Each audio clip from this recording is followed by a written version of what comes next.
السلام عليكم مشاهدينا، ان شاء الله تكونوا بخير يا ربي. اليوم جبت لكم واحد الوصفه سهله وبسيطه جدا اللي هي الرغايف او المسمن او الملوي. كل واحد كيفاش يسميه وعلى حسب المنطقه ديالو.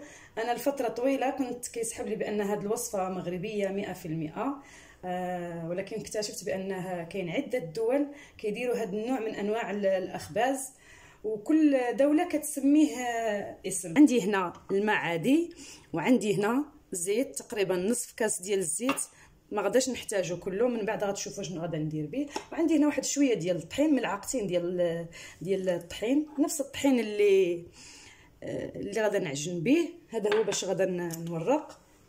وعندنا شويه ديال الملح غادي نستخدموها، وعندي غندير واحد القبيصه او نتفه ديال البيكن باودر او خميره الحلوى. على بركة الله. عندي هنايا الطحين، غادا نحاول نضيف واحد النتفه ديال الملح. انا عندي هنايا هذه ملح ديال البحر، تنحب نستخدمها بزاف في الطبخ ديالي، يعني الملح حسب الذوق ديالكم. غنضيف الملح وغادا نبدا نضيف الماء ونعجن. الا لاحظتوا راه ما فيها لا خميره لا حتى شي حاجه. نضيف الماء ونعجن.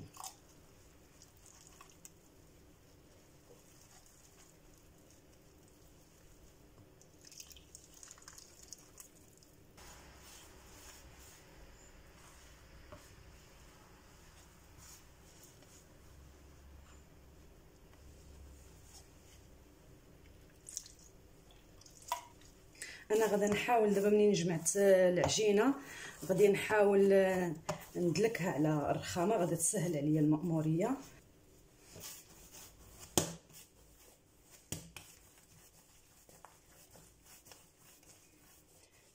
غادا نخليها ترتاح واحد شويه، نغطيها بواحد البوله او الطاسه بحال هكذا، وغنخليها ترتاح واحد شويه، تقريبا واحد ربع ساعه. دابا العجينه منين ارتاحت واحد شويه، هيا غنعاود غير نمدها شويه هكا، ندخلها في بعض. ارتاحت. نجيب واحد شويه طحين، نرش هذيك الارضيه اللي عندنا، وغادا نقطع العجينه.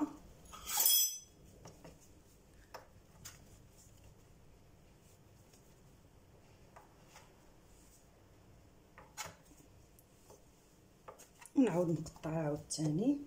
كل واحد بالنسبه للتقطاع كل واحد يقطعها شكل او المقاس والحجم اللي هو باغي، ممكن تقطعيها اصغر ممكن تقطعيها اكبر.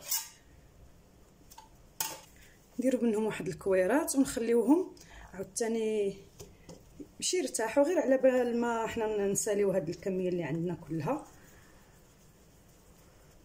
دابا هذاك شويه الطحين او دوك 2 معالق الطحين اللي عندنا غادا نضيف عليها واحد شويه نتفه، يعني تقريبا يعني نصف ملعقه صغيره ديال البيكن باودر او لا خميره الحلوى.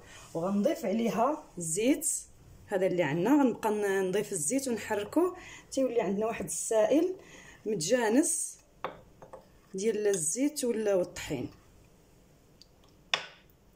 ولا عندنا سائل. هو باش غادا نورق العجينه، قلت لكم ساهل ماهل هذا الملوي بلا كتر الزيوتات وكتر الزبادي، وورق ورق ورق تياخذ منا الوقت بزاف. هذا تقدري تكوني هكا في العصريه جالسه. شفتوا الزيت انا ما ضفتوش كله، كيف ما قلت لكم، يعني فتره العصر مثلا وحده تكون جالسه وتنوض ديرهم لوليداتهم، يعني بلا كيف تيقولوا في المغرب بلا عجز. غنجيب واحد الوراق اللي هو هذا، وغنورق هذيك العجينه، ونبقى تنرش شويه ديال الطحين.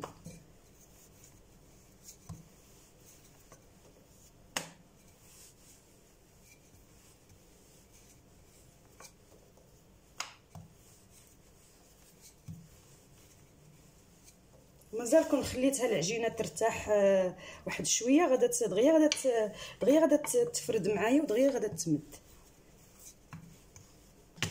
كيف كتشوفوا دابا منين مديت هاد العجينه هذه، غنجيب هذاك الزيت اللي عندي اولا هذاك الزيت والطحين، نحاول ندهن هاد العجينه اللي فرت بهذه الطريقه.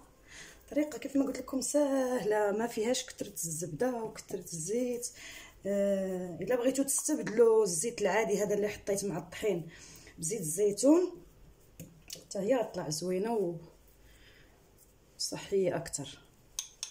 دهنت هذا الزيت والطحين، غنجيب واحد السكين ولا واحد القطاعه بحال هذه، وغادي نحاول نقطع العجينه هكا، ماشي من النص يعني، ماشي غنقطعها نص، نجي حتى الوسط وغندير واحد الفتحه بحال هكا، وغنبدا نطوي هاد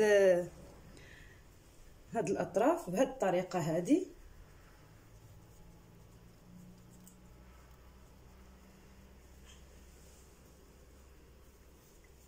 صراحه طريقه سهله جدا ومريحه وما فيهاش اهم حاجه اللي هي كتر الزبده والزيت، وسهله ما تاخذش منكم الوقت بزاف. نحاول هذاك الطرف الاخير نحاول نلصقه وندخله في العجينه بهذه الطريقه هذه باش ما يخرجش لينا داك الزيت والطحين اللي درنا. ونحاول نجمع من هاد الاطراف نفتحوهم هكا شكل ورده،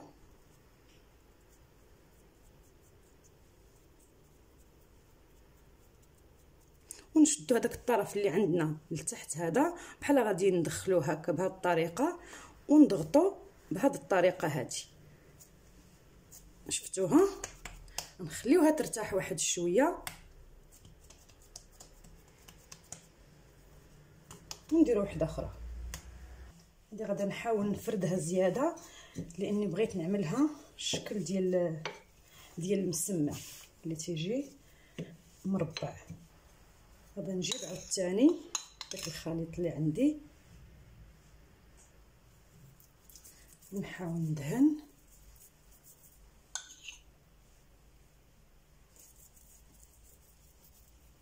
اللي تيبغي الزبده يقدر يذوب الزبده ويديرها في بلاصه الزيت، تيبقى داكشي اختياري. غادي نطويو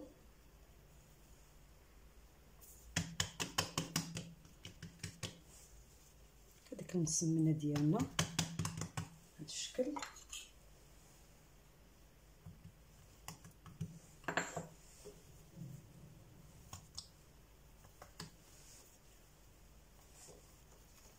غادا نخليها هنا ترتاح. صوب وحده اخرى.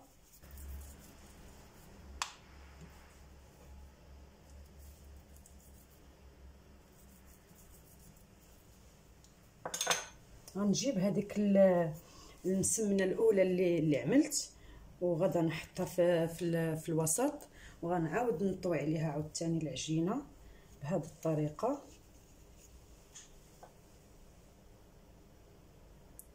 شويه نرش عليها غير شويه ديال الزيت والطحين. بزاف غيشوف يقول لك كتقولي صحي وناشف وانت رشيتي بزاف ديال الزيت، وهذا الا شفتوا راه كان عندي غير نص كاس ديال الزيت وما استهلكتوش كله، بالمقارنه مع المسمن اللي عاده كنا تنديروه. تنجيبو راه تقريبا تنخويو نص القرعه الزيت زياده على الزبده اللي تندوبوها وتنديروها.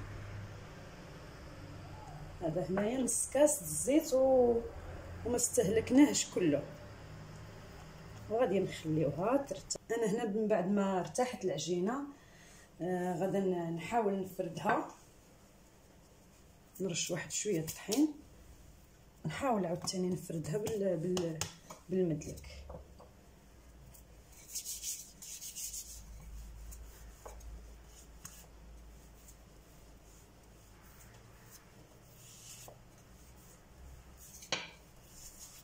حاولوا ما تورقوهاش بزاف او ما تمددوهاش بزاف باش تجي مبينه معكم التوريقه، لانه لا رققتوها بزاف غتجي العجينه ملاصقه وما ما تبانش مورقه.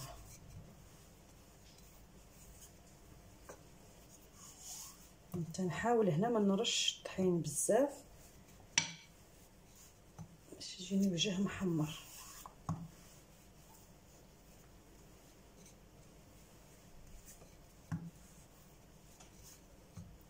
وغادي نسخنوا المقله ديالنا. غنحاول نوجه الكاميرا للجهه اللي فيها الغاز باش نوريكم كيفاش تنحمرها في المقله. دابا منين سخنت هذيك المقله غنحاول نرشها غير بشويه الزيت. انا غنقول لكم دابا شحال خدات من شحال خداو من هاد المسلمات ديال الزيت. انا باقا خدامه بداك نص الكاس اللي كان نص الكاس اللي كان عندي. نحاولوا نقادوها باش تعطينا داك الشكل الدائري، هذا الشكل. وغادا نغطيها بواحد الغطاء بهذا الشكل باش ديك الحراره هي اللي غادا طيب ديك العجينه اللي لداخل، وغادي تخليها تنفخ معنا. وغادي نقلبوها بهذه الطريقه ونعاود نسد عليها. شفتوا ها هي تنفخات. نقلبوها بهذا الشكل ونخلوها تحمر. ها هي تحمرت دابا. غادي نهزها نحطها فوق واحد، يكون عندنا شي طبيسي ولا انا طبيق، عندي واحد الطبيق هنا وندير فيه هاد الورق ديال المطبخ، ونعاود نحط عاوتاني واحد اخر ونغلفو نحط عليه واحد طرف ديال البلاستيك باش يرطب معانا ما يبقاش قاصح. دابا غادا نعاود عاوتاني نرش المقله غير بشويه الزيت، رشه خفيفه. وغادا نجيب هذيك اللي كنا عملناها اللي هي على شكل مسمنه، اللي عملناها مربعه. هذه اللي قلت لكم مسمنه مخيره، المسمن ديال الحراته ولا الحصاده. يعني تياكل وحده ما تيعاودش الثانيه. غنغطيوها كيف ما عملنا في الاول ونخليوها طيب. شفتوا هنا كيفاش كيتنفخ.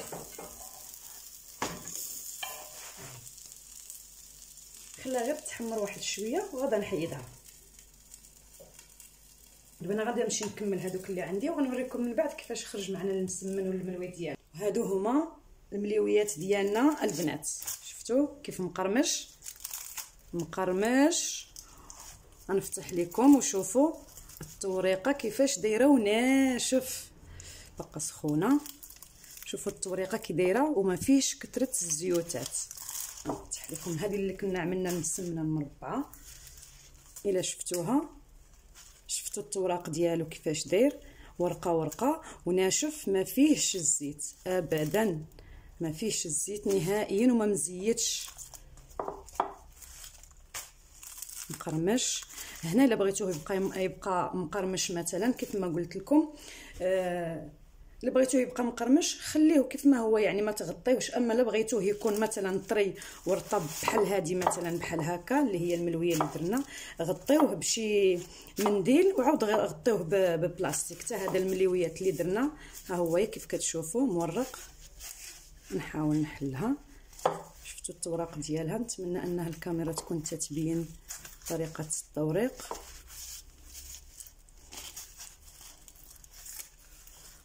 رطاب واش هو منه ناشف. اهم حاجه انه ناشف، ورقه غزال واش هو منه.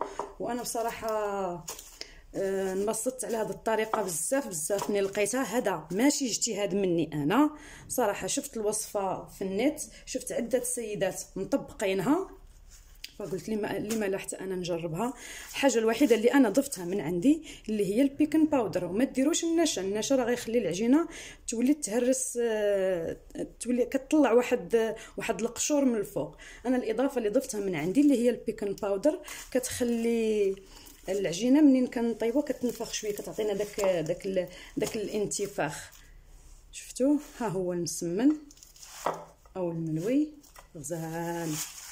انا صراحه نتمنى انكم تجربوا هاد الطريقه هذه وتعجبكم، لانه سهله وما فيهاش زيوتات بزاف. فيكم مثلا تقدموها مع شويه ديال العسل، مثلا دهنوا بها دهنوها بشويه العسل، ولا داك الدبس اللي كنا درناه في حلقه سابقه مثلا تحط عليها شويه الدبس. وانا نفضل صراحه تحطوا عليها الدبس لانه صحي. غادي ناخذ انا دابا واحد المسيمنه ديالي، غادي نحط عليها شويه ديال الدبس، وغادي نمشي نعمل واحد الكويس ديال الاتاي بالشيبه، بما انه عندنا عاصفه ديال المطر وغدا ان شاء الله احتمال انه ينزل الثلوج. غنمشي ندير لي واحد البراد اتاي بالشيبه وغادي نمشي نفطر. وانتوما غادي نشوفكم ان شاء الله في الفيديو القادم بحول الله. دمتم في رعايه الله. نتمنى الا عجبتكم هذه الحلقه تدخلوا القناه وتعملوا اشتراك وتشيروا الفيديو هذا مع صديقاتي ديالكم، والى اللقاء بحول الله.